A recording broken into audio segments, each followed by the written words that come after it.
بسم اللہ الرحمن الرحیم۔ السلام علیکم ورحمۃ اللہ وبرکاتہ۔ اللہ کریم آپ کو صحت سلامتی والی خوشیوں بھری زندگی عطا فرمائے، آمین۔ اور اگر اللہ تعالیٰ تمہارے دلوں میں کوئی بھلائی پائے گا تو جو کچھ تم سے لے لیا گیا ہے وہ اس سے بہتر تمہیں دے دے گا اور تمہیں بخش دے گا، اور اللہ تعالیٰ بخشنے والا بہت رحم کرنے والا ہے۔ آج کل تو رشتہ دار ان لکڑیوں کی مانند ہو چکے ہیں جو دور ہوں تو دعا دیتے ہیں اور اکٹھے ہو جائیں تو آگ لگا دیتے ہیں۔ برداشت بزدلی نہیں بلکہ زندگی کا ایک اہم اصول ہے۔ جس دل میں قوت برداشت ہو وہ کبھی ہار نہیں سکتا۔ انسان کی فطرت بھی عجیب ہے، وہ تنقید جیسی سچائی پر ناراض ہوتا ہے اور خوش آمد جیسے دھوکے پر خوش ہوتا ہے۔ قدر اور وقت بھی کمال کے ہوتے ہیں۔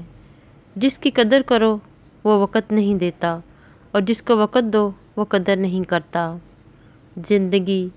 زندگی روز کچھ نہ کچھ سکھاتی ہے، لیکن بنیادی چیز یہ ہے کہ انسانوں سے تقویٰ کم سے کم رکھیں اور اوپر جو ذات ہے اسی پر توکل رکھیں۔ لوگ نصیحت سے نہیں ٹھوکر سے سبق لیتے ہیں، کیونکہ نصیحت اکثر ایک کان سے داخل ہو کر دوسرے کان سے باہر نکل جاتی ہے، مگر ٹھوکر سیدھی دل پر لگتی ہے۔ اے میرے رب مجھے تنہا نہ چھوڑ، تیرے سوا میرا اور کوئی سہارا نہیں۔ مجھے دکھوں اور پریشانیوں سے نجات دے اور میرے معاملات آسان فرما دے، آمین۔ کچھ رشتے اللہ تعالیٰ خود ختم کر دیتا ہے تاکہ ہماری زندگی خراب نہ ہو۔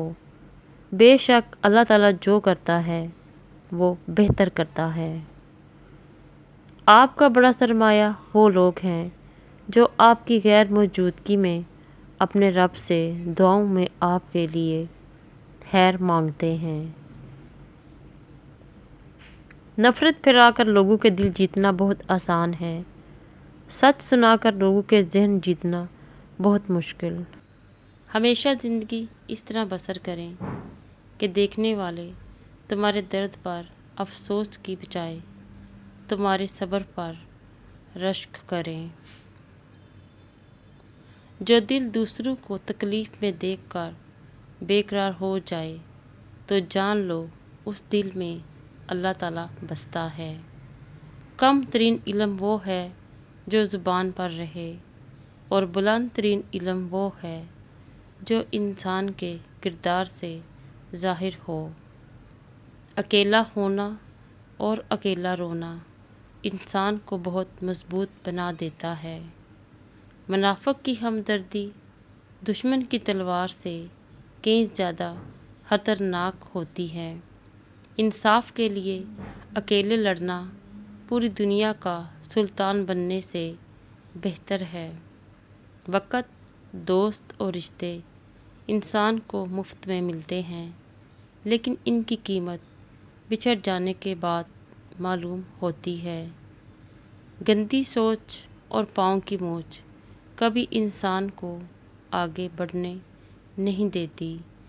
اپنے آپ پہ بھروسہ رکھیں، آج نظر انداز کرنے والے کل کو طلبگار ضرور بنیں گے۔ یہ دنیا آرام کی جگہ نہیں ہے، امتحان کی جگہ ہے۔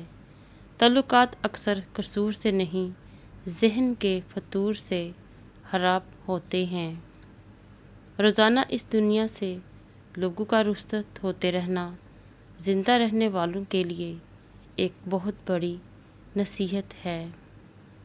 حضرت علی رضی اللہ تعالیٰ عنہ نے فرمایا، اگر تم اس وقت مسکرا سکتے ہو جب تم پوری طرح ٹوٹ چکے ہو تو یقین جانو دنیا میں تمہیں کبھی کوئی نہیں توڑ سکتا۔ جو شخص اپنی قسمت پہ خوش ہے دراصل وہی خوش قسمت ہے، کیونکہ وہ اللہ تعالیٰ کی رضا پر راضی ہے۔ دیواروں کے کان ہوں یا نہ ہوں، فرشتوں کے پاس قلم ضرور ہے۔ کچھ رشتے کرائے کے مکان کی طرح ہوتے ہیں، انہیں جتنا مرضی سجا لو، چمکا لو، دیکھ بھال کر لو، کبھی اپنے نہیں ہوتے۔ شہزادی نے فرمایا، کسی کو اتنا پیار دو کہ گنجائش نہ چھوڑو۔ اگر وہ پھر بھی تمہارا نہ بن سکے تو اسے چھوڑ دو، کیونکہ وہ محبت کا طلبگار ہی نہیں بلکہ وہ ضرورت کا پجاری ہے۔ اللہ نگہبان۔